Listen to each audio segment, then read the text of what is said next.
भरत जी को परम संतोष हुआ। स्वामी के सम्मुख होते ही उनके दुख और दोषों ने मुंह मोड़ लिया। वे उन्हें छोड़कर भाग गए। उनका मुख प्रसन्न हो गया और मन का विषाद मिट गया, जैसे गूंगे पर सरस्वती की कृपा हो गई। उन्होंने फिर प्रेम पूर्वक प्रणाम किया और कर कमलों को जोड़कर वे बोले, हे नाथ, मुझे आपके साथ जाने का सुख प्राप्त हो गया और मैंने जगत में जन्म लेने का लाभ भी पा लिया। हे कृपालु, जब जैसी आज्ञा हो उसी को मैं सिर पर धरकर आदरपूर्वक करूं, परंतु देव आप मुझे वह अवलंबन दे जिसकी सेवा कर मैं अवधि का पार पा पाऊं।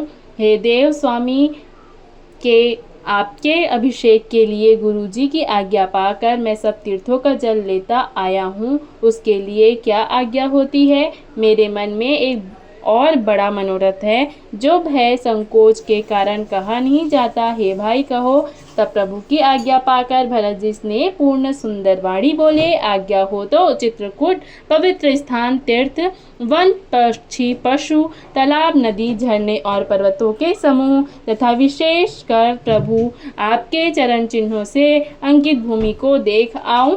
अवश्य ही अत्रि ऋषि की आज्ञा को सिर पर धारण करो और निर्भय हो कर वन में विचरो। हे भाई, अत्रि मुनि के प्रसाद से वन मंगलों का देने वाला परम पवित्र और अत्यंत सुंदर है और ऋषियों के प्रमुख अत्रि जी जहाँ आज्ञा दे वहीं लाया हुआ तीर्थों का जल स्थापित कर देना। प्रभु के वचन सुनकर भरत जी ने सुख पाया और आनंदित होकर मुनि अत्रि जी के चरण कमलों में सिर झुकाया। समस्त सुंदर मंगलों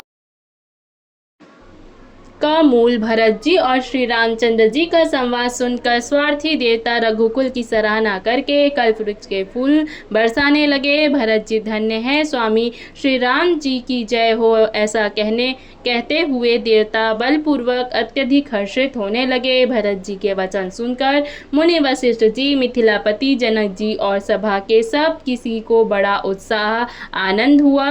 भरत जी और श्री रामचंद्र जी के गुण समूह की तथा प्रेम की विदेह राज जनक जी पुलकित होकर प्रशंसा कर रहे हैं। सेवक और स्वामी दोनों का सुंदर स्वभाव है।